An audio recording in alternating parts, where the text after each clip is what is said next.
So I'm especially grateful to introduce Merrily. Here she is. Thank you. So I'm going to give you a little history about me personally, and I'm going to kind of frame the issue in Colorado for you so that you see, yes, we talk about fracking in Colorado. It's the same issue with aerial spraying, with factory farming. I saw that in Ohio, with injection wells, with all these other corporate assaults. The issue is generally the same. So a little bit about me. I lived all my life in Chicago.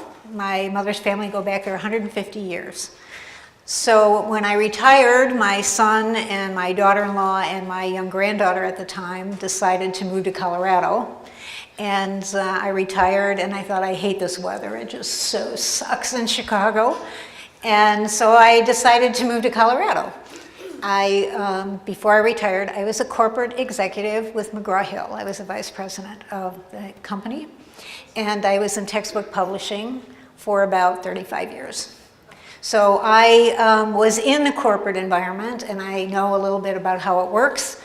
Just so you know, you may not, McGraw-Hill owns Standard & Poor's rating services. And Standard & Poor's is the one that rated all those weird CDOs and gave them all a AAA rating.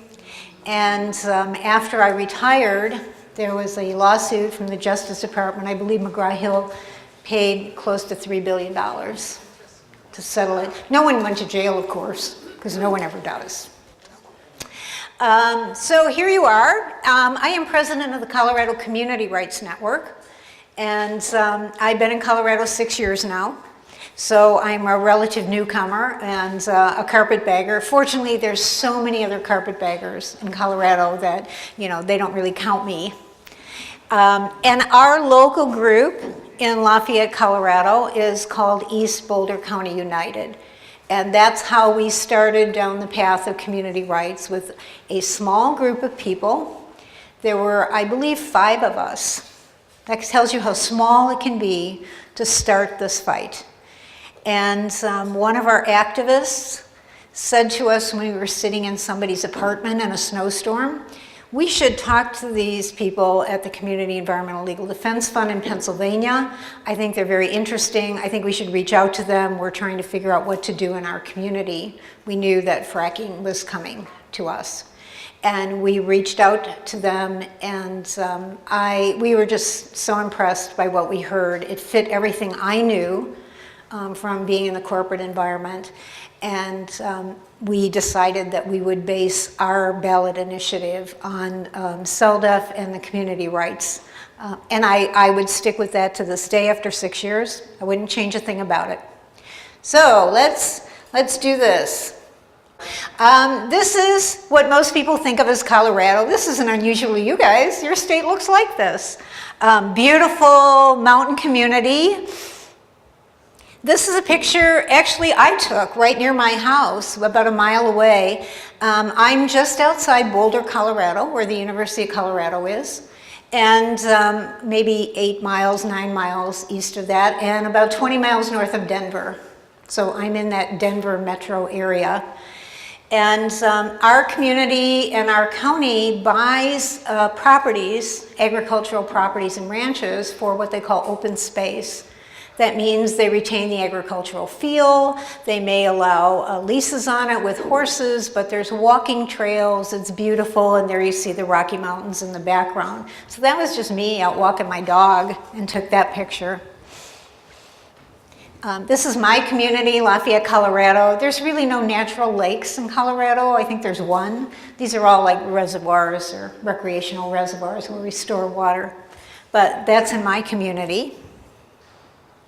And of course, this was a big hit when I was speaking in Ohio because, you know, they're behind the times. So the other thing, Colorado, come for a marijuana vacation. But as I was driving through Oregon, I saw a million pot shops here. So we're all on the same page with that one. This is the sad part about Colorado. This was a year ago in May. This community is about 20 miles from where I live. another area that's kind of north of Denver and kind of a suburb.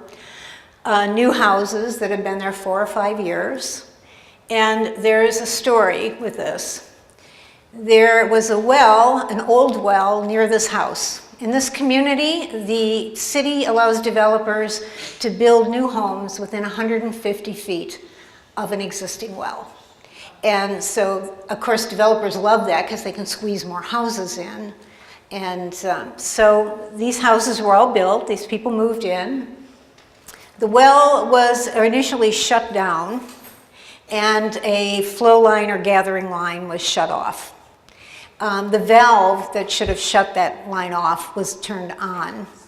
And so when the well became active again, after they did something to it, the gas, methane, was leaking into the ground and saturating the ground.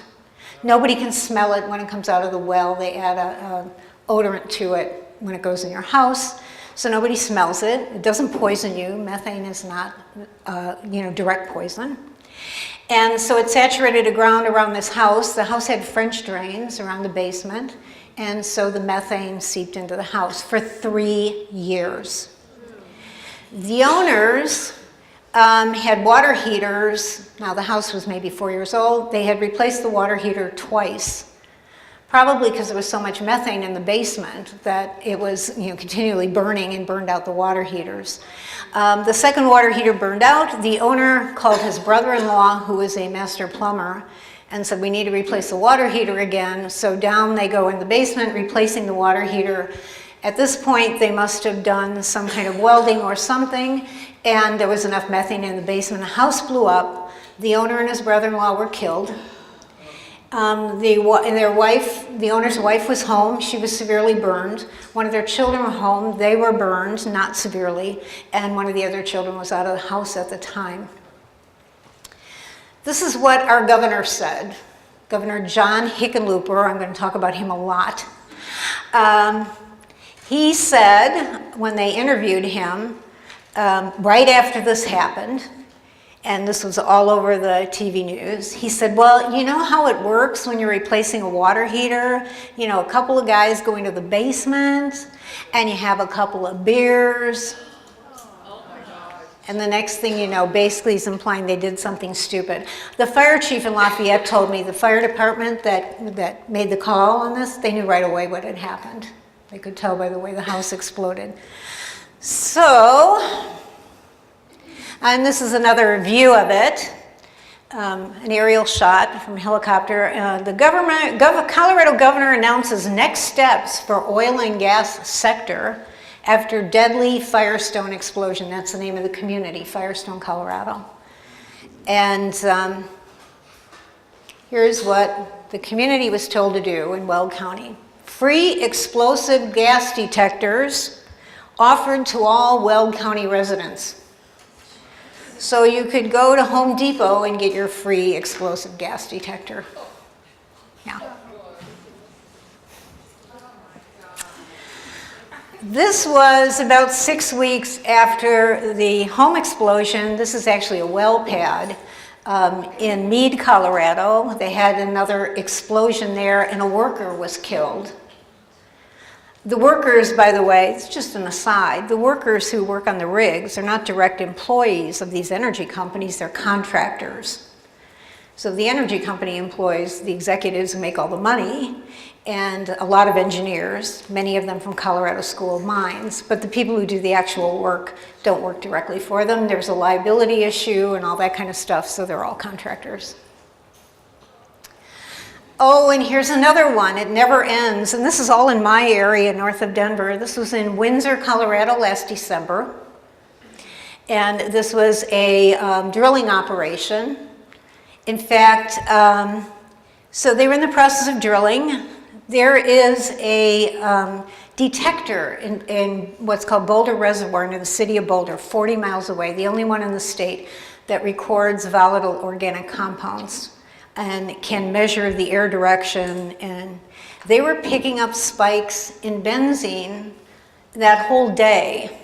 And oddly enough, and they were able to pinpoint it to that area based on wind direction. And by the time they were seeing this, within hours, the well pad exploded.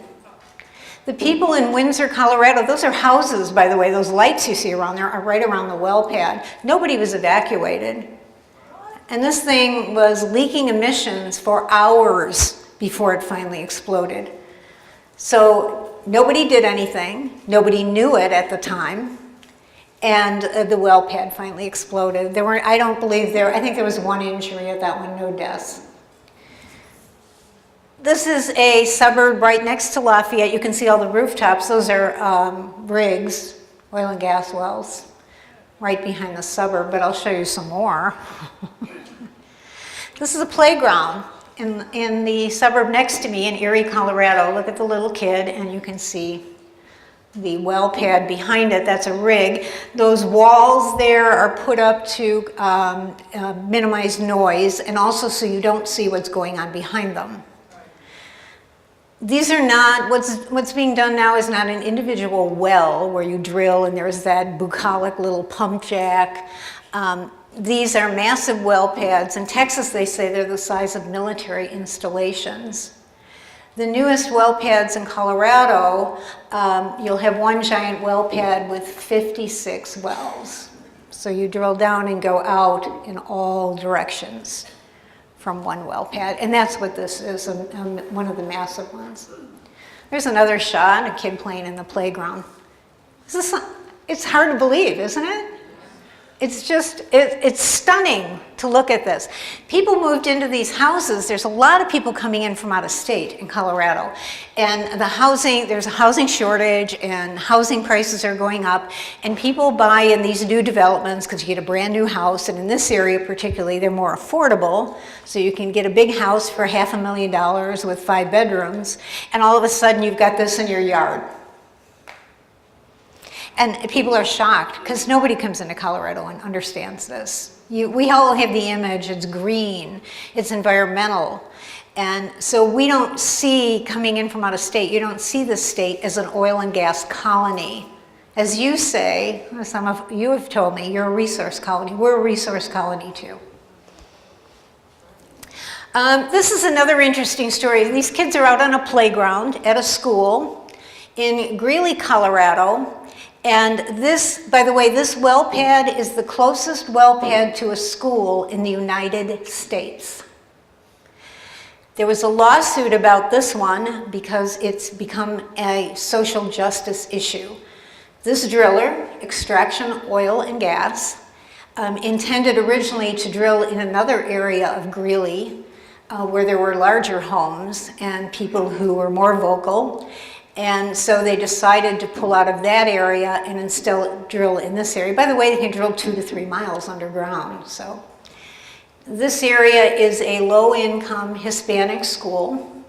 80% of the students, I believe, are on free lunch. A number of the parents are undocumented. So this is where they decided to put this massive well pad, and it is massive. There'll be multiple wells on that pad. And the lawsuit was unsuccessful, trying to claim social justice issues in the location of this well pad.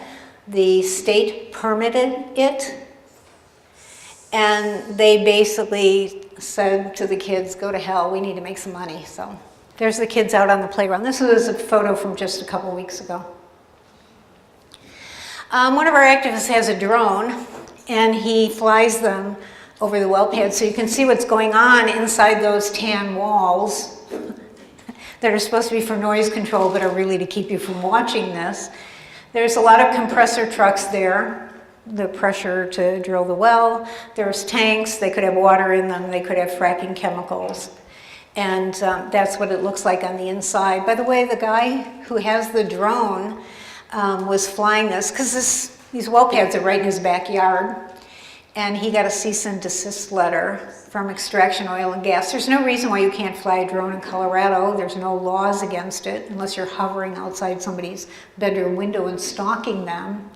But he got a cease and desist letter. Fortunately, that happened, and it scared him, I guess. It happened after he had supplied all his drone footage to all the television stations in Denver. So every time a fracking issue comes up, his drone footage is all over the Denver TV stations. This is another view so you can see, look at the houses in the background. This is not rural, this is a suburb. Yeah. In 2013, because there's no such thing as climate change, Colorado had, in my area of Colorado near Boulder, we had a 100-year flood.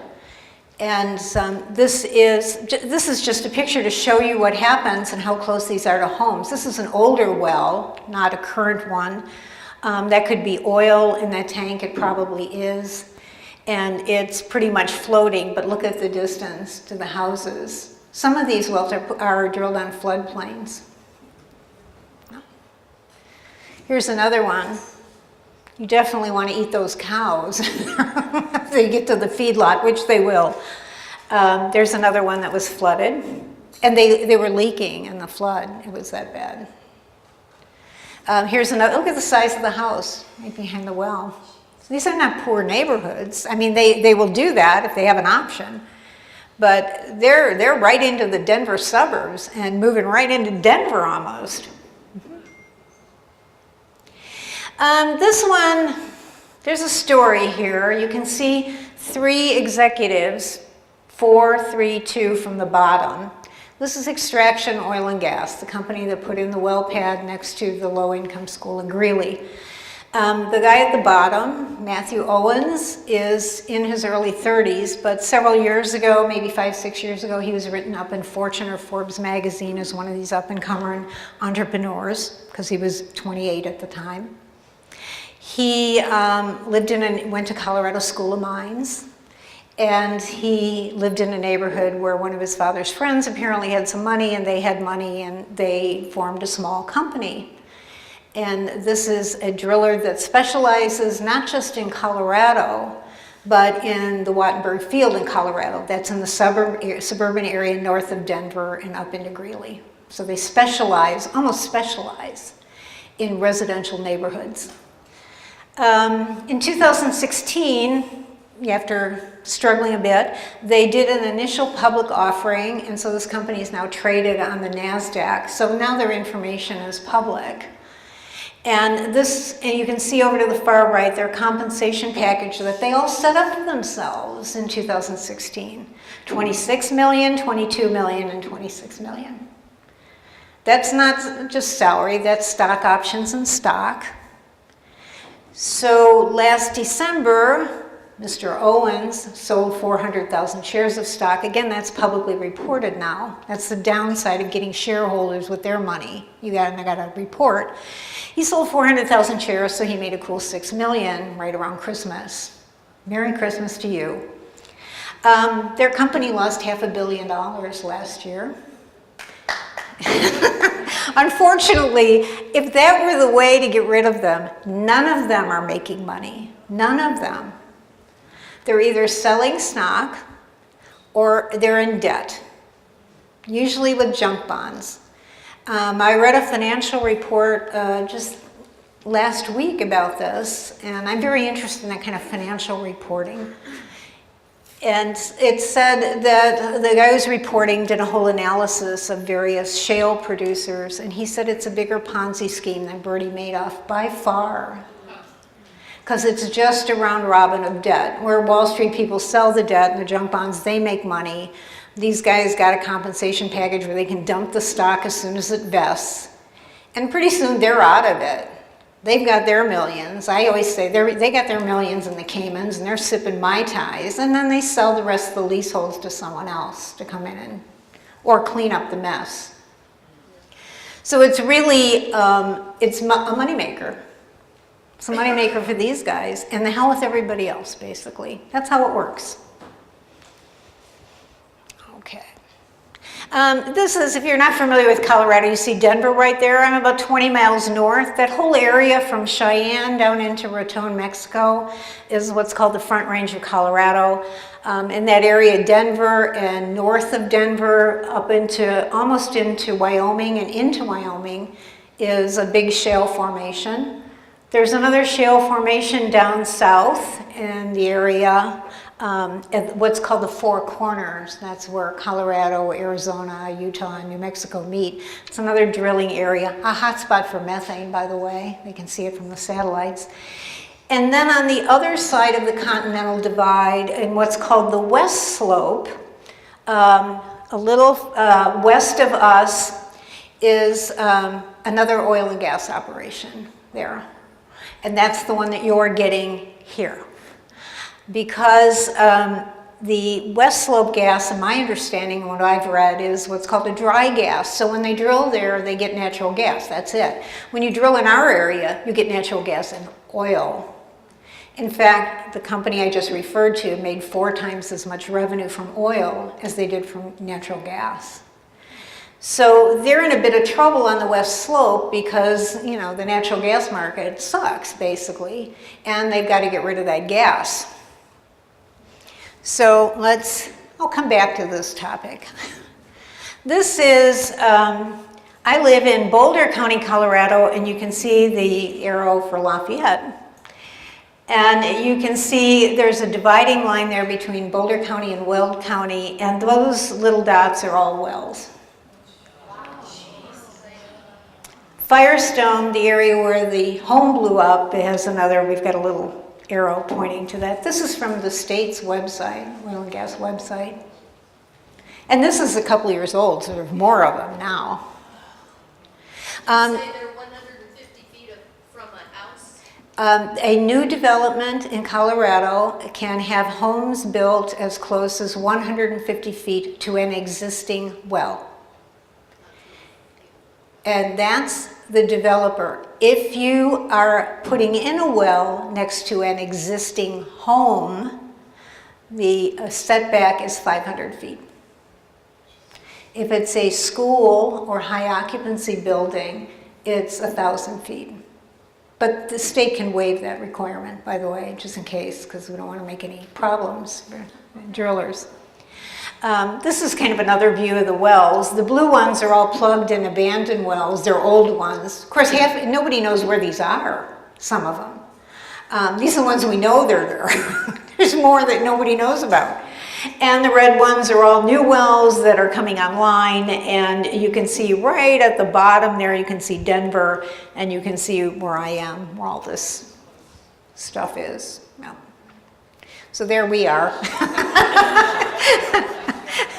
And that's certainly what I felt like when I found all this out. It was a surprise to me. I used to see, my son and I used to see the tanks, you know, out in the kind of a little field, and we said, they must be water tanks. That's how stupid we were. This is our governor, and I like to bring him up because he is talked about as a candidate for president on the Democratic ticket in 2020. And he is a former oil and gas industry geologist. He has an environmental reputation. From who, I don't know. He lost his job in the oil and gas industry in one of the many downturns, and so he opened a brew pub in Denver called Wind Coop, in case you're there. I don't think he still owns it. And when he opened the brew pub, he got very connected to Denver politics. He ran for mayor of Denver. He was the mayor of Denver. He's a Democrat. And then he ran for governor. He's on his second term now, and he's term limited. So he will be out of office in the election in 2019. But this ad came out from the oil and gas industry. I can't remember which one. Energy in Depth is one of them. Coloradans for Responsible Energy Development called CRED. That's another one with the website. And so that's their ad. I took their ad. So he's a good guy for the industry. So here he is. He had Colorado join the U.S. Climate Alliance. And so one of our activists did this little meme that we put on Facebook. Happy days. This is, Ohio just about went crazy with this one, because I said, if you see this guy Hickenlooper on a ticket in 2020, do not vote for this guy. But they, of course, reacted to Kasich and said he's as bad or worse.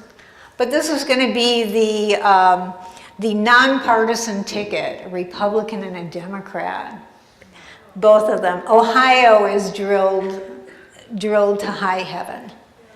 The southeast corner, when I was there, is an old injection well, or old wells, and they bring in the waste product from all the wells in West Virginia and Pennsylvania into southeast Ohio and put it in these old wells. That's an injection well. They actually, I was in Youngstown, I spoke at the university in Youngstown, and Youngstown is devastated, like all the Midwest Rust Belt cities. It was a big steel mill operation. Whole neighborhoods are just vacant land. And so the new industry is to bring some of the frack waste into Youngstown and put it in old wells there. And they had, Youngstown is on, close to Lake Erie. They had earthquakes in Youngstown from that. So that's what you do when your community is devastated in this system and industry is gone. Here's another thing that our illustrious politicians did for us in Colorado. This was just a year or so ago. They decided that there were so many state ballot initiatives and so many people getting pissed off about this industry, and eventually they were going to get something on the ballot that was going to pass and amend the Colorado Constitution. And the industry thought, this is a matter of time. If we let these radical extremists go, and we better stop this. We better stop them from amending the Colorado Constitution. So I believe it was Anadarko, the Texas company, the one responsible for the explosion, the home explosion, and Noble Energy, another national global energy producer out of Texas, put millions of dollars into this with some pretty heavy hitter money people in Denver, and they formed an organization called Raise the Bar. Oh, we have to change the method of amending the Colorado Constitution by raising the bar because it's too easy to amend the Colorado Constitution. And pretty soon they didn't say this, pretty soon these radicals are actually going to achieve something. So they came up with a Raise the Bar ballot initiative that said, instead of getting petition signatures to amend the Colorado Constitution, now if you're getting petition signatures in Colorado, where are you going? You're going to the population center, you're going to Denver Boulder. That's where everybody lives. And they said, we're going to make it very difficult, but we're going to present it to people in a different way. We're going to require you to get petition signatures in every state Senate district in Colorado. And you must get X percentage of their registered voters. Now you can imagine when you get out to eastern Colorado, it's ranchers. It's not populated there. We're in the mountain towns. Basically, that squashed the ability of citizen groups to do ballot initiatives. Now here's how they presented this to the public. They had a multi-million-dollar ad campaign on TV. And the ad campaign said to people, this really isn't fair. I mean, it's all these urban, meaning liberals, and these freaky people in Boulder, and they're going to do something bad, and they're not letting these rural Coloradans weigh in on this. Is this fair? Shouldn't rural Colorado have a say in what goes on the ballot to amend the Constitution? You go, they have a say, one person, one vote. But they ran these ads perpetually, and they got enough people to buy in, and they actually passed it. So there's a lawsuit about it now, but for now, it almost killed the ballot initiative, citizen ballot initiative to amend the Colorado Constitution. The reason I have 4 arrows up there is because I want to point out who backed this. As you can see, every living Colorado governor, and the ones with the red arrows are all Democrats. Shame. Yep. That guy, Ritter, he was governor of Colorado in 2010. And in 2010, Colorado it was totally Democrat. The whole state legislature, state House, state Senate, and the governorship. They passed what was called the Clean Air, Clean Jobs Act. Whenever you hear clean energy, it always means gas. And they It was a script, I'm telling you, and it's actually written down. We have all their documents and we post them periodically. It was a script. It said, here's how we're going to do this. The gas industry was totally behind this. We're going to shut down the coal-fired power plants and we're going to switch to gas. Wow, here's, big business. And it has to be Colorado gas. And they got environmentalists on board to hype this, including a woman who is now a county commissioner in Boulder County. And we have all the documents and things she wrote. She was an environmentalist at the time. Apparently her payback for backing this was she got to be county commissioner. The Democrats pushed her through and she got a $100,000 a year job with a pension plan. And so that's how that worked. This guy, some of you people, if you're dealing with the pipeline, should know him. This is our Democratic Senator Michael Bennet, who claims he's an environmentalist. And he was, I don't play the video, I just took a clip of it, but in this video he was giving a speech to the Western Colorado Oil and Gas Association, and he was telling them that he is pushing this LNG terminal. This is a market for Colorado gas, and we've got to get this done. Too bad for him. I hope you stop him. This guy's a real corporate shill, but yes, he is. So that's what he's doing. Have any of you, and I've asked this another, and you probably have not heard of this group. Have you heard of a group called Moms Clean Air Force? Yeah. You have? Well, the mayor of Lafayette, I assume she volunteered with this group called Moms Clean Air Force. It turns out she's actually an employee of Moms Clean Air Force. Actually, she's not an employee of that group. Moms Clean Air Force is a project of the Environmental Defense Fund. And the Environmental Defense Fund, of course, is very, if you Google them and follow them, they're a big green organization, got a lot of funding, including from the Walton Family Foundation.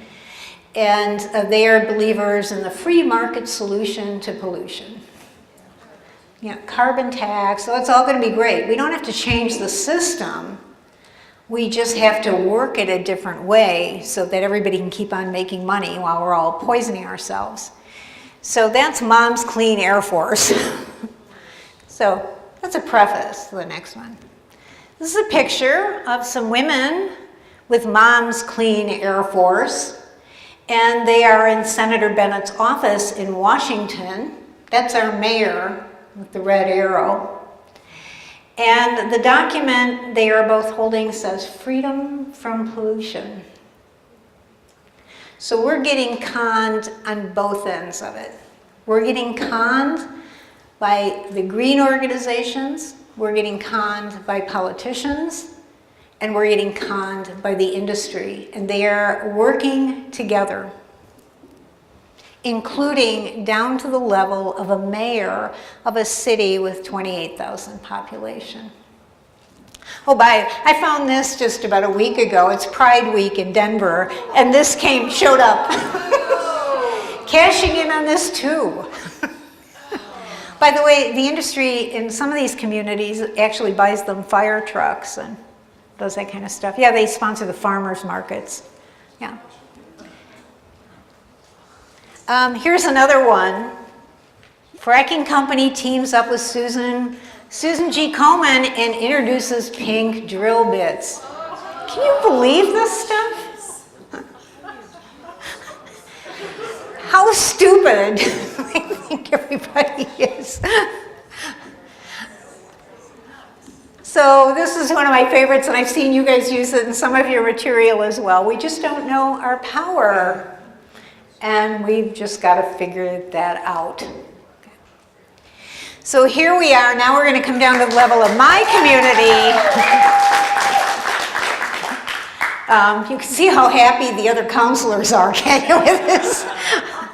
My granddaughter is standing on the other side of that sign holding up, but you can't see the top of her head there.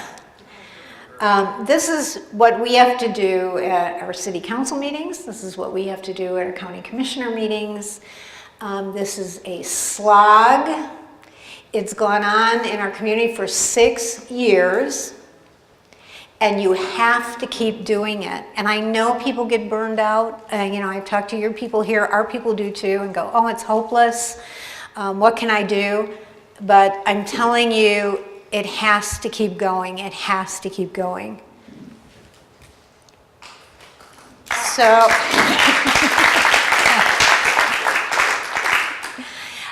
this is one of our activists, and this is a well pad right near us. I just like the picture. It's a light projection. We like to use light projections. Here's another one. We're now doing direct action training because we know this is coming. This is the way we're going to have to make a dent. And so we did another light projection. That's on a well pad in Erie, Colorado, right near us.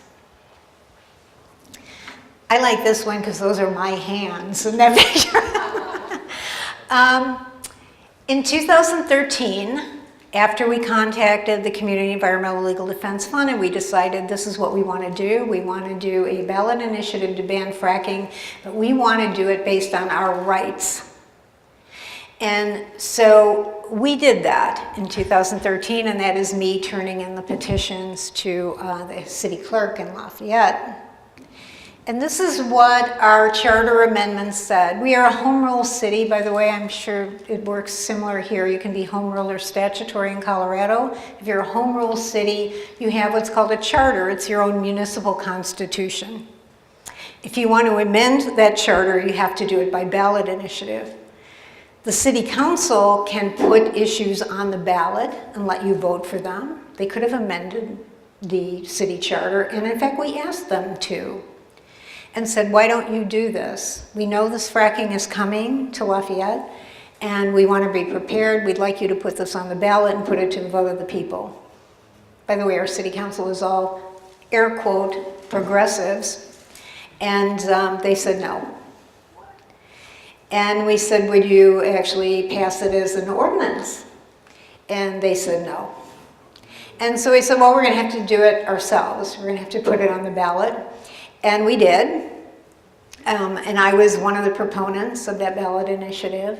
And I also ran for city council while we were getting petition signatures, so that, you know, I was very well known there. And it said that we have a right to community self-government. And by the way, we worked with CELDEF, and we were talking to them about how to write this, what we wanted in our charter. And the first thing you start doing when you start writing this stuff is thinking, well, what do we think we can get? And Thomas Lindsay and Ben Price said too, not what you think you can get. What do you want? What do you want to have happen in your community? And it was such an eye-opener, sitting 5 of us in this apartment in a snowstorm, listening to them on the phone and say, you write what you want. And then we came up with this. We want community self-government. We have a right to clean air, clean water, and freedom from chemical trespass. We included the rights of ecosystems. We had a right to a sustainable energy future. And we banned fracking as a violation of those rights. It was...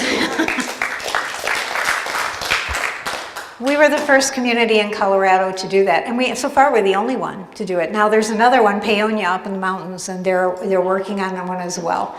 So, you know, we're moving on, and also Longmont, Colorado is now working on one. This is what our progressive city council did when we finally got enough petition signatures to get it on the ballot. They passed a resolution telling people to vote no. Sound familiar? And this is what they told people in the resolution, that this is nothing more than an effort by proponents to use the Lafayette Charter to make political statements. Damn those people. And again, at great expense and financial risk to Lafayette and its citizens, we will be pursuing political questions that are more appropriately addressed at the state level. Anyway, they weren't successful, and the people in Lafayette voted for it. Okay.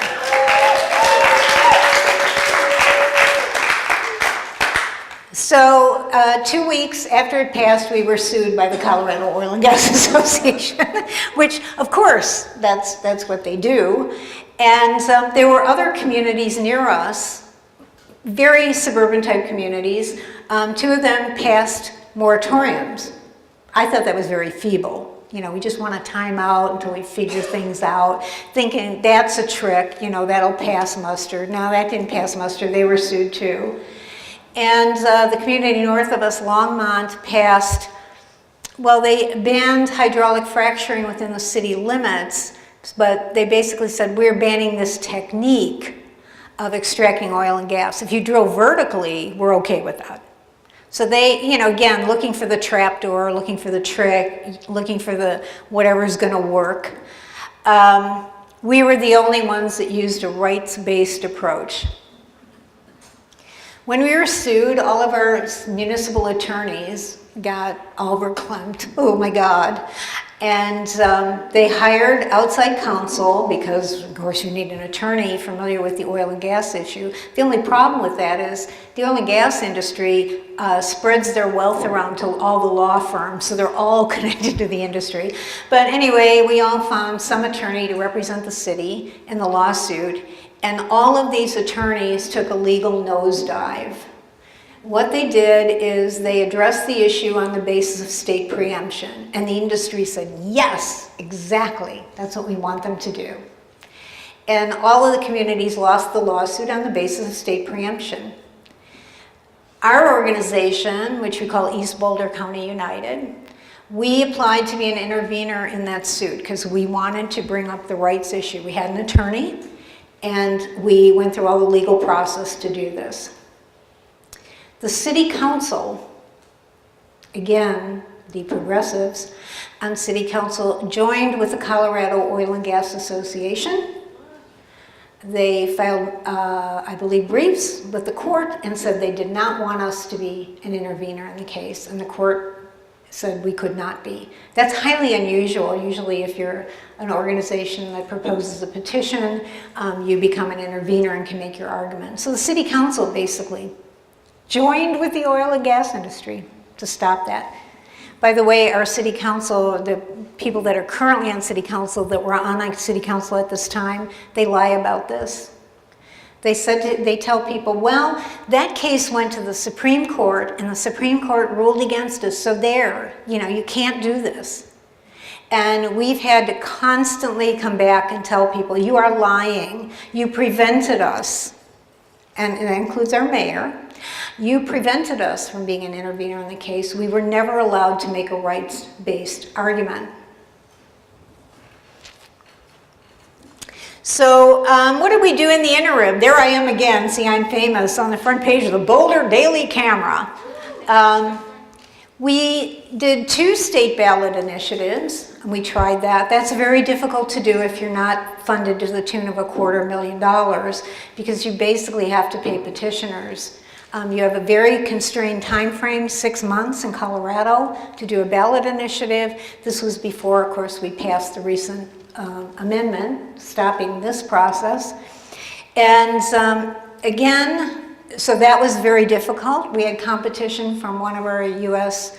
Representatives who tried to do 2 ballot initiatives as well, Mr. Jared Polis, who's now running for governor of Colorado. He is a multimillionaire. He put 2 initiatives on the ballot. He paid petition signatures. One of them was for local control of oil and gas, and the other one involved some kind of setback. Right before, he had enough petition signatures to get his 2 initiatives on the ballot in 2014. Right before he was due to turn them in, he pulled them. He never turned them in, and he made an agreement with Governor Hickenlooper to form a blue ribbon oil and gas task force. So he undercut our ballot initiative and threw us all under the bus. The oil and gas task force, by the way, was headed by appointees of Governor Hickenlooper, and the man who headed it was Randy Cleveland, who is the president of XTO Energy out of Texas, which is a division of Exxon, or was at the time, and I had heard that he flew in for meetings on his private jet. The rest of the people on the task force were all what I call Hickenlooper made men, all connected to him. And then they found two activist groups who were totally inactive, and they put representatives from those two groups on there, and basically the Blue Ribbon Commission did what all Blue Ribbon commissions do, exactly nothing. They did nothing. Last March, I never letting this die, because again, you've got to keep coming back to this well. You've got to keep going and going and going. And so last March, I am now on city council. I won the election, and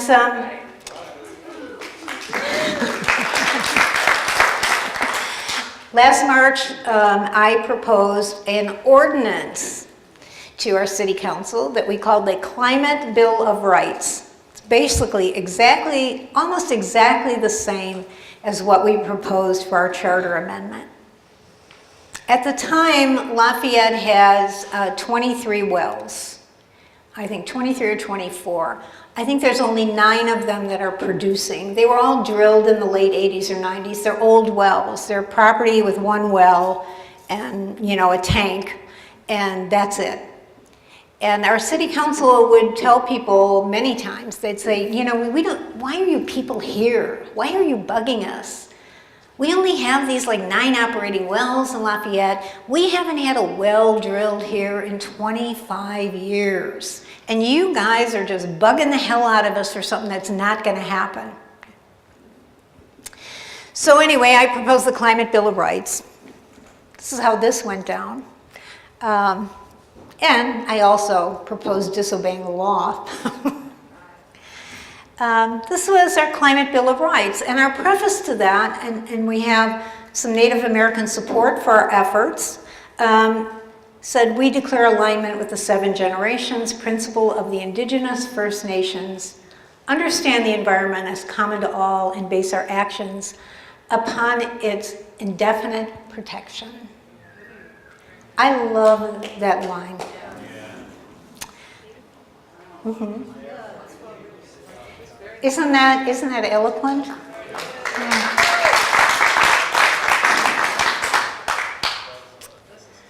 Yeah, and do feel free to post the presentation. I'm happy so everybody has access to it. It said we had a right to a healthy climate. Again, here we go. Right to local community self-government, damn it. The right to enforce, the right to defense, and direct action enforcement. We took this right from Grand Township, Pennsylvania, and included this.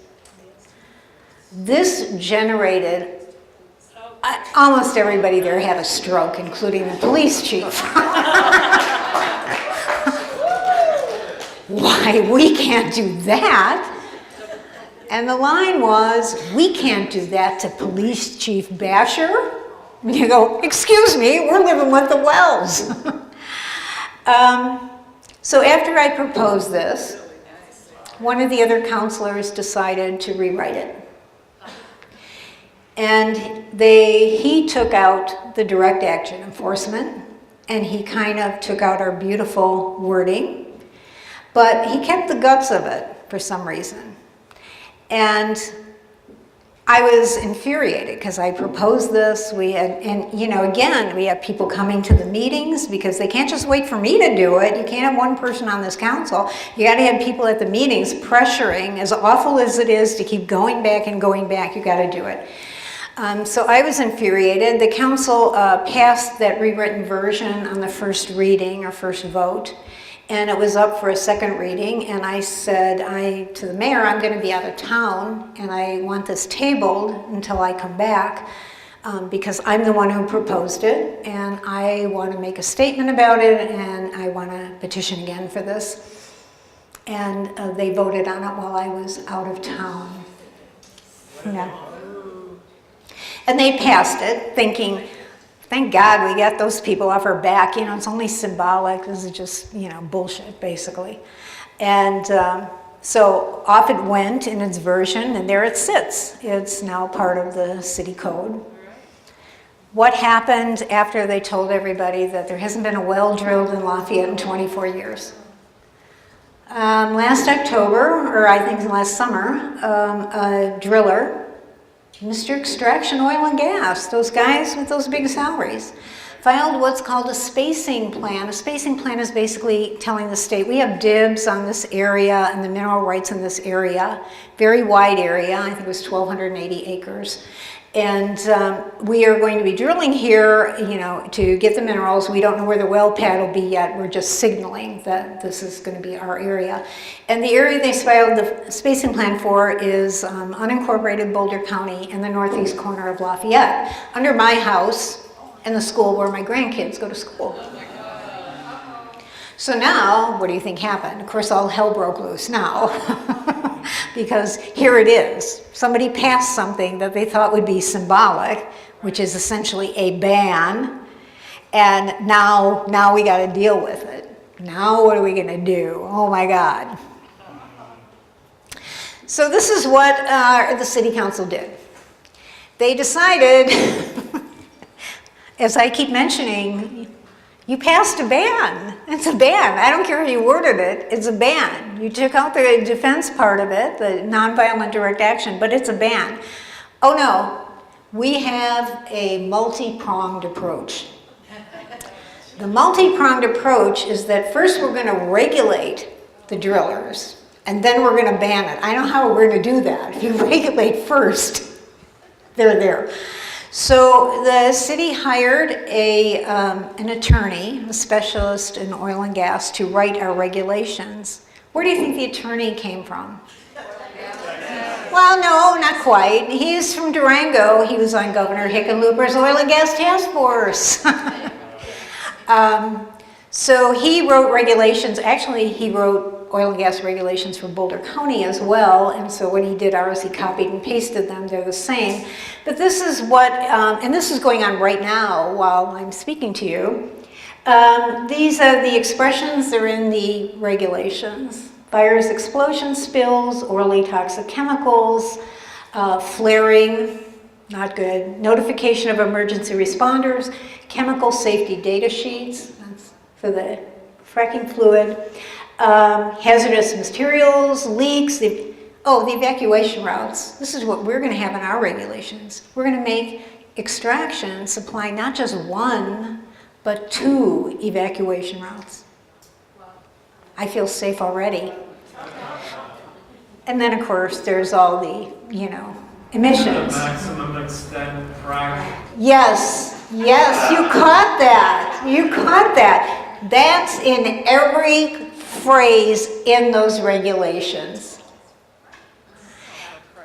And so yes, exactly, yeah.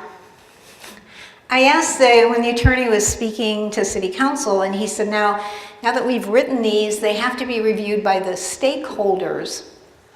And I said, Mr. Robbins, who are the stakeholders? Could you tell the public and council? He said, oh yeah, exactly. He said, it's the community members. They have a chance to review these. And the Boulder Valley School District, because there's schools in the drilling area. And the local fire department, because they're the first responders. And the oil and gas industry, and the Colorado Oil and Gas Conservation Commission, that's the regulatory agency that essentially lets the industry regulate themselves. Those are the stakeholders. And of course, so off the regulations went to the Colorado Oil and Gas Association. Yeah, so these are pending now, and now it's turning into a big fight in the city council because people are coming and saying, you passed a ban. That's what we want. That's what we want you to do. Suck it up. And what is this? You're legalizing the drilling. This is legalizing the harm. And saying, maybe we'll specify the level of benzene your kids can breathe. Okay? Maybe there'll be a little less. How they would know that, I don't know. This happened just a couple of weeks ago. This was a mother in Erie, who's the community next to ours. She lives in an area where her home is surrounded by 158 wells.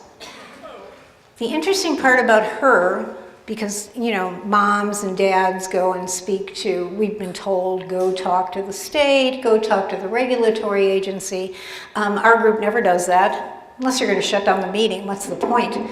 But she went to the regulatory agency, the Colorado Oil and Gas Conservation Commission, because she is a PhD in pharmacology and in neuroscience. She's a scientist herself. And she has a 6-year-old son, and she wanted to have his blood tested for volatile organic compounds as a baseline because she's very worried. And so she had her son's blood tested, and yes, there's benzene in his blood. There she is testifying, and she's holding up a map that's showing all the wells within a mile of her house, and she's testifying to the Colorado Regulatory Agency. This is not her son's blood test, this is someone else who was tested, but this is sort of what you get as a result. Her son had high levels of benzene, which of course you should have 0 unless he's huffing gasoline at a gas station, ethylbenzene and O-xylene in his blood at 6 years old. This is someone else's test, also from Erie from several years ago. So when she testified, the industry, this was all over the Denver news channels, the industry went pretty much crazy at that time. They said this was a gotcha moment. She was a plant. But of course now they're dealing with a scientist. And of course they're trying to discredit her. That's what they typically do with scientists or any kind of studies, is discredit. There's nobody in Colorado that's doing blood testing of people who are exposed to this or children exposed as residents. Nobody is doing any of this. They measure these volatile organic compounds in ambient air. And that's not the same as having chronic exposure. It's not the same as being a child where you can't get rid of this. I mean, you don't have a sophisticated system and liver to get rid of this, and you have chronic exposure both at your school and your home until it builds up in your blood. A scientist at Anschutz Medical Center did a study recently and just publicized it, and that was the incident of child leukemia within a radius of oil and gas wells, and there was definitely a correlation. She is being discredited. I think she's very afraid to lose her job. She came out to a meeting in our community and presented. It wasn't us that asked her. We know that scientists are they're not politically astute. They know their science and they know their data, but they often step into political arenas that they shouldn't be in. And she did testify to a bunch of parents at my grandchildren's school and had all her slides there, and the parents were completely freaked out. And at the end of her presentation, she said to people, well, you know, there's nothing you can do about this. You really need to make the best agreement you can with the oil and gas drillers as a community. It's called a Memorandum of Understanding. It's an MOU. And she said, that's all you can do. And one of the women who works with us, who has children at the school, I mean, she just blasted her. And she should have shut up. She should have never gone there. But that's what she said. And she told someone later, she said, well, I'll tell my real opinion when I retire. So this is what we're dealing with in Colorado. I didn't expect to be doing this when I retired. I thought I'd be traveling and playing golf.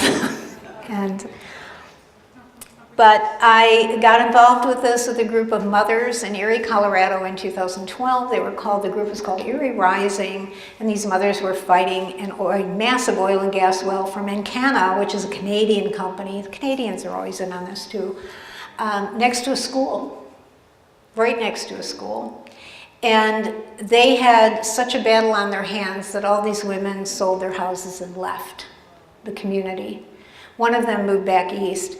One of them moved closer into the mountains outside Boulder, and I heard from her. I saw her post something just recently, and she said she had chronic leukemia, and she said, I know, I got it from living in that goddamn community. So how does this all work with all these activists? I mean, what are we doing? It's a slog, yes, we've all said that, and you guys have said it as well. We keep doing the same thing. We don't think we're making any headway. I can tell you, from my experience, you're making headway. You're a threat. It doesn't happen overnight. You have to keep doing it. You can't elect people and think they're going to help you. First of all, people will come out and run for election and go, I'm an anti-fracking candidate. Unless they're part of your group, no. Even if they are part of your group, as soon as they get elected, the city attorney or the county attorney, hammers them and gives them all this kind of stuff about what you can do and what you can't do, and this just isn't legal, and this is the law. And so then they'll back down in that way. Even if you elect someone who says, I'm going to solve this problem. I'm going to solve this problem of aerial spraying. I'm going to solve this pipeline problem, and I'm going to fight for you. And they're actually true. They can't do it alone. You still got to show up at those meetings.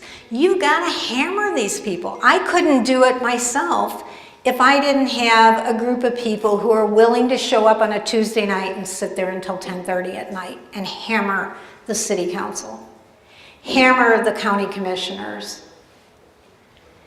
Keep moving and keep working. It's the only, I don't know what other solution there is. I have grandchildren who have to grow up and live on this planet. That's all there is. It's got to be done, and somebody's got to do it. And you just got to keep going at it. I know that our group is a threat to the industry and the political establishment in Boulder County. I know that because, well, we actually had somebody from one of the political parties offer us money, I thought, essentially to shut up and go away. So that was a clue to me that something's working.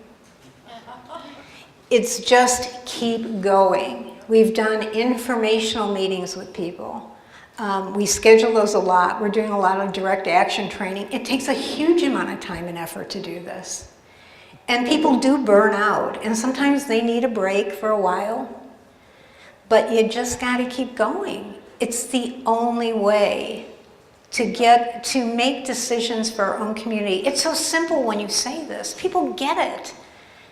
It's so simple. We live here. We should be making the decisions. And when the city attorney tells all of us, it's the law, it's the law. And I say, well, in that case, we're selling a class 1 drug right across the street from our city hall. How come the whole state defied the law? We said a giant go to hell. We're going to sell this stuff, and we did. And we're all taxing it, and everybody's fat and happy. We can do the same thing. We're at the point where we have to defy the law, and we have to force public officials to do that. You have to force them to make a stand. You have to hound the living daylights out of them. We have a lot of women in office in Colorado. Our city council is 6 women and 1 man. Our county commissioners are 3 women. One of our county commissioners was very engaged in the Clean Air, Clean Jobs Act when she was an environmentalist, and she's being called to account for that. One of the things we did as an activist group is we marched on her house with signs. The latest thing we're being accused of, or my son is, who's very involved in the movement, and the people who marched on our house were moms and dads. My son went with his granddaughter. There were grandparents there. He is stalking a woman. Yeah, that's the identity politics we play. So it's interesting that we're all really tough feminists until we get in office and somebody really calls us to account. You go, oh, I got the vapors. Oh my God, you're stalking me. So we're getting that kind of stuff, and we live in a progressive community. Boulder is very progressive, supposedly. And that's what we're hearing. You just got to keep going. You just got to keep going. I don't know any other way to do it. Yeah. So you're talking about your community rights organization. Did you also have a broader coalition of other local groups that jumped on and came to council and did all this stuff? We have a lot of people who come to council who are not particularly engaged with us because we're considered too mean. we're too mean because you got to be, you know, you got to have rainbows and unicorns in Boulder.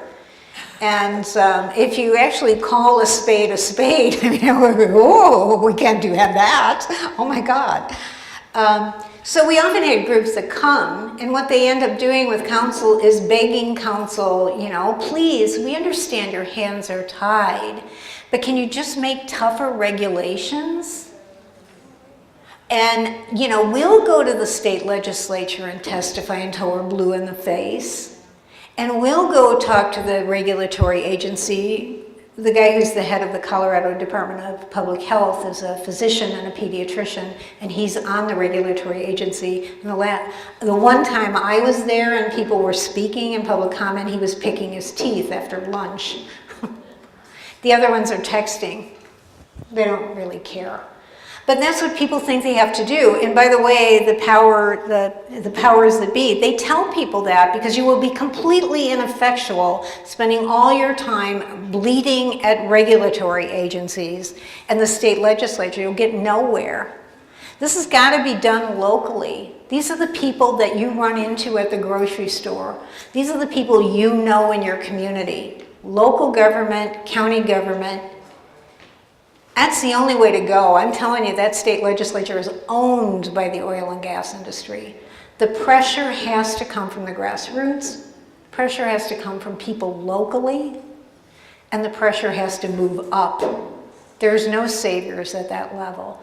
And when they tell people to go to those agencies, they're just telling them, go waste your time, you're bothering me. But when you're all sitting in the council meeting or county commissioner meeting or marching on their houses or raising hell, then you're a problem.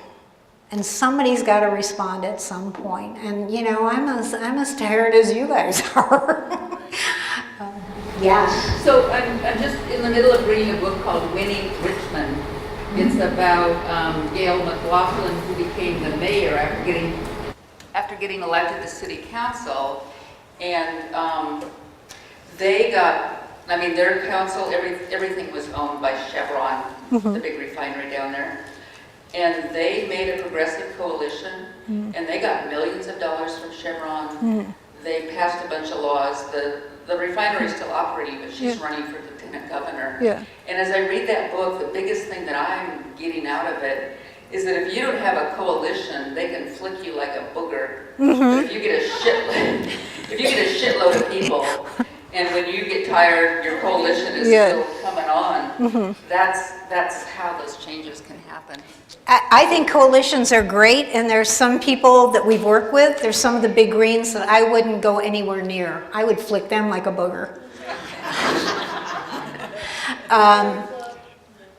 If you get people who are tough, who are committed, who understand the rights argument, you've got a great coalition. The problem that I've seen in Colorado, and they may or may not be true here, is that the other people trying to work on this are trying to appeal to an unjust system instead of demanding that that system change. Yeah, thank you. And when they're doing that, they're wasting their time. And if you engage in a coalition with them, you will end up wasting your time as well. Interestingly enough, and we're not a big group, by the way. We have a core group, a small number of people that are our core activists, and even they burn out and have to leave for a month and come back. I never get to leave. I don't know why that is. And then we have a group of peripheral people who are engaged with us. But the core people really get it, really understand what we're after, really understand the community rights, really understand the demand. But it's not a big group. But we're so, I guess I want to say aggressive. We're so aggressive. And I wouldn't call that mean. I call them calling people out, damn it.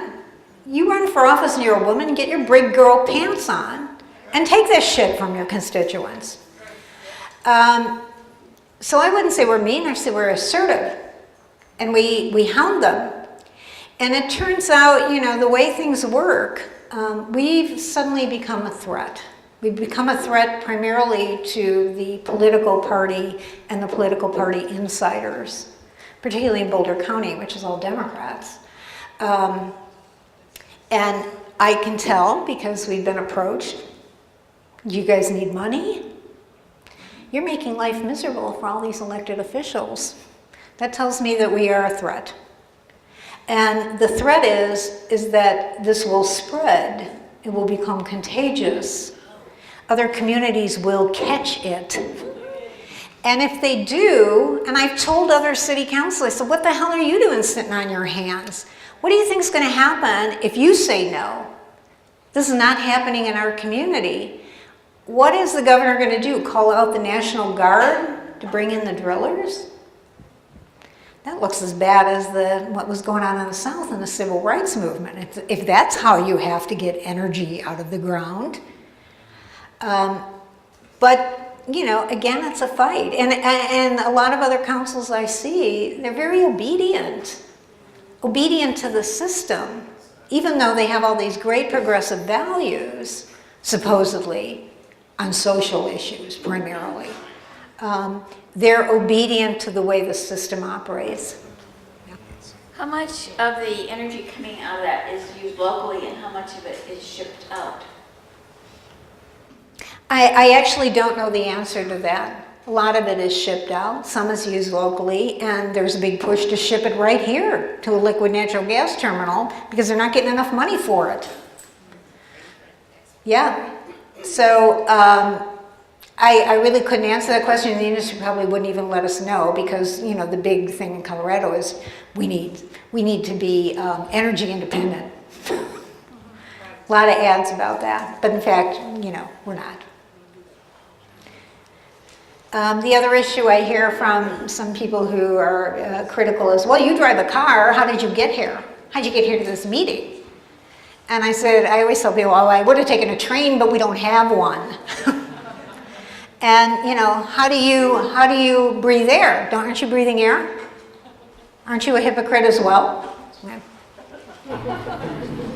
Can you just roll it back a minute when you said the amended resolution passed and then they went to, you know, creating regulations. So what happens? Okay, so now you've got those two things, right? And so where can the legal pathway go? Or, you know what I'm saying? Because there is an ordinance, so, right? Yeah. So what are the options to bring it up to the next level to say we've got an ordinance? Here's the option. We're going to have to do direct action. That's it. Because people have gone back to council a million times and said, you passed a ban. It's a ban. It's a ban. We didn't say regulated. It's a ban. The fight is going on right now. The vote on the regulations is coming up in a couple of weeks. So we're right in the middle of this. Yep. So, you know, I'll keep you posted on the outcome. Yep. So again, no matter what you do, you write this great climate bill of rights, and you're still fighting. It never goes away. You're still fighting, and you're fighting with the people that you think should be on your side. That's the problem, and that's hard for people to get. I can deal with the right-wingers. They're easy. They tell you right away where they're coming from. Yeah. Well, a lot of the problem is in this country, there's a lot of privileged people that are used to having the luxuries. You know, they want their fancy cars, their houses, their big, you know, huge houses.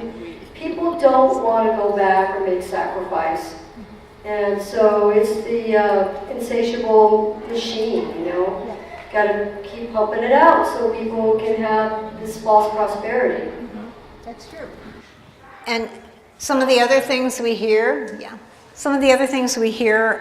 along those lines is, well, you need to sacrifice. You're driving a car, you should be living in the woods and, you know, camping out. And I would recommend, if anybody's interested in the oil and gas industry, there's a film out, I think it was part of Derek Jensen, called Forget Shorter Showers. It's about a 10 or 15 minute film. That's when the city council tells you, well, you need to be buying CFL bulbs to solve this problem.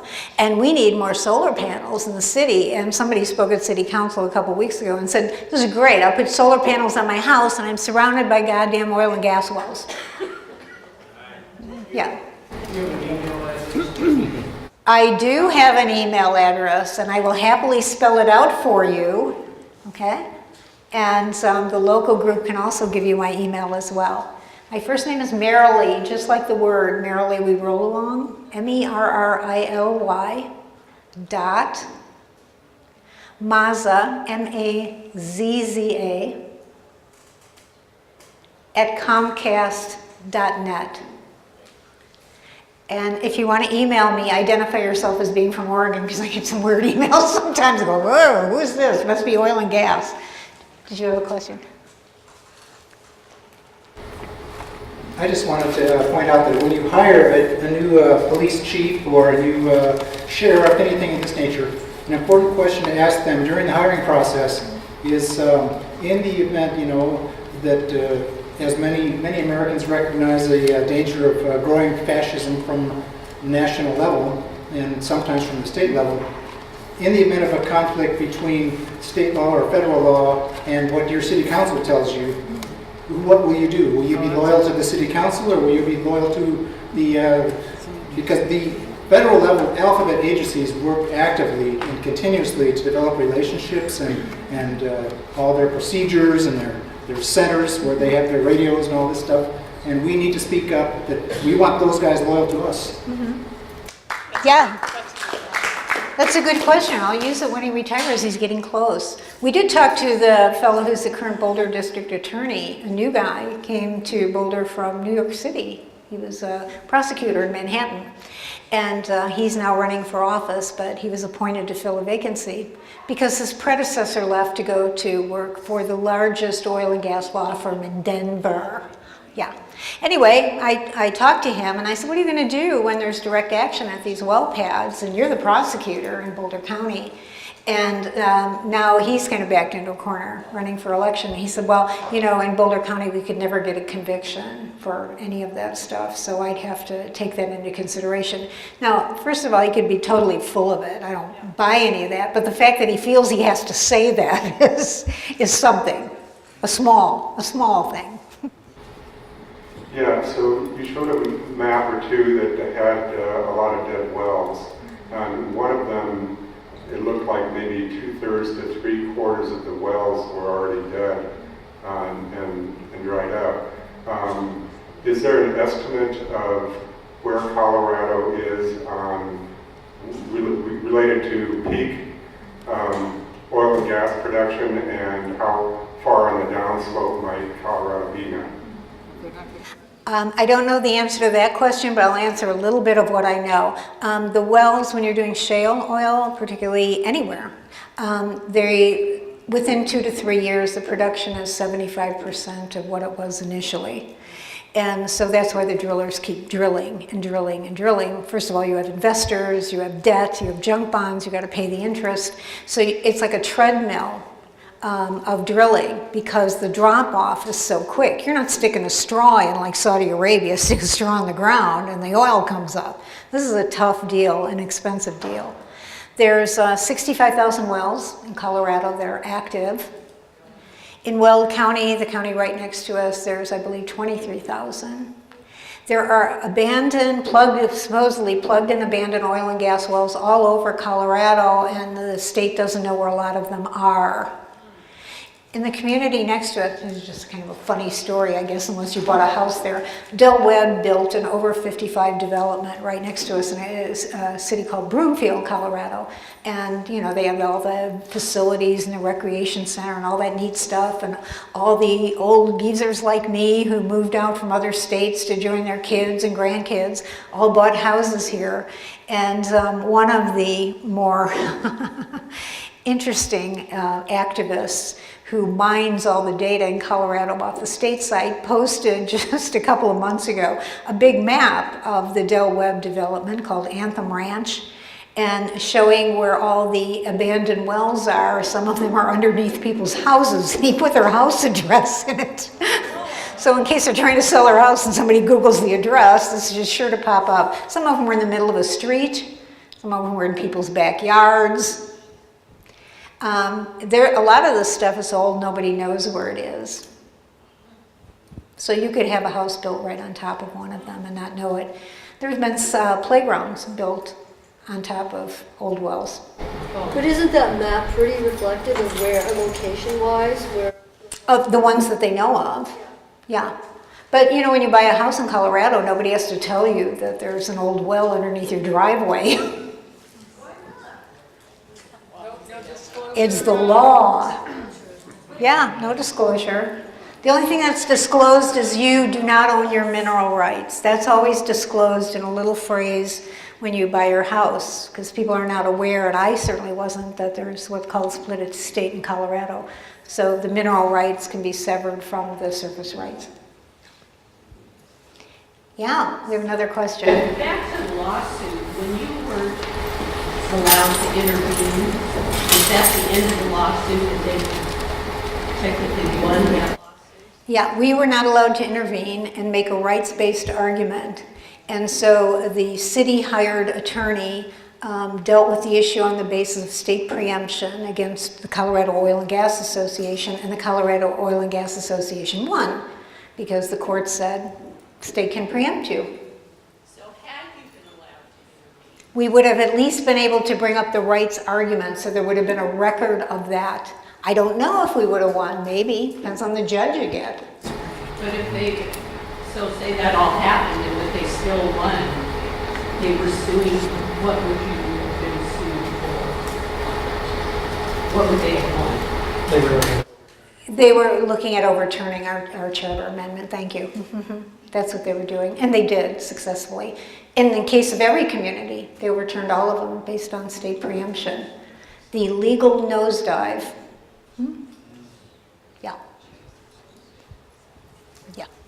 So your next step, you say, is direct action, and what do you think you'll accomplish with direct action? I mean, oftentimes people get arrested, but they still get what they want. The industry. Well, I wish there was a better way to do some of this stuff, but sadly there isn't. And local communities, the industry is not frightened by this. Local communities are. Standing Rock, they still. Right. Local communities are concerned about this. Political parties are concerned about this because, again, you're not dealing with marginalized populations here. You're dealing with, this is really tech-savvy area in Boulder. So this is not a marginalized population. This is a population that's pretty savvy. And the more people that understand how this works and that are willing to call people out for it, to insist on their rights, that becomes pretty frightening. How long could it take? I don't know. You've heard Thomas Lindsay say this. It took 60 years for women to get the vote. But We have that amount of time anymore. we're up against it. We're up against it. So we either have to do something or we just have to, give up. And as I say, go home and watch Dancing with the Stars, which I always accuse my neighbors of doing. I'm putting up with all this. You're watching Dancing with the Stars. Yes? I've been irritated before, like at some point in my life years ago, with that, we were talking about how people tell you, quit driving a car or change your light bulb. But where is the chart that, are you familiar, can you talk to, who does use the energy? I know Trump has 2 kitchens on Air Force One, so we can have French fries while he's flying to his golf course. But, that uses energy. But where are if there was a chart, I would think that the average person driving their car to work in the grocery store, that's not the problem. That's not the problem, and your car's sitting in your garage a good part of the time and not being used. I can't give you exact figures, but what I've read, it's primarily industrial and military. Military. I think the U.S. military is the largest user of fossil fuels in the world. That's right, right. So yeah, we've got an empire going on that we've got to support with fossil fuels. So changing your light bulbs isn't going to do anything. If we want to know the answer to that, locally, Eugene has a community greenhouse gas inventory posted on the city website where you can see which sectors And we're trying to dig into that to see who contributes to those sectors. So I'd be happy to direct you to that. Yeah. Thanks. Thanks, everybody. Is that it? Thank you, thank you, thank you. This makes me want to come back. Does any of this sound familiar? Yeah, this is what we're doing. It doesn't matter if it's fracking, aerial spray, corporate industrial agriculture. It doesn't matter. It is the people have the right to decide. So here locally, it's Community Rights Lane County. And every third Monday of the month, we meet right here in this church. Every third Monday of the month, we come together and talk about how we are going to play our part in making a democracy, which we do not have. Make no mistake, this is not a democracy. So it's up to us. Please join us. We are still pushing forward the Freedom from Aerial Herbicide spray ban. We are not going away. They think that they have stymied us, but they really don't understand who they're dealing with. We are the freaking people. Yeah. Thanks again, Merrily Mazza. You rock. Thank you.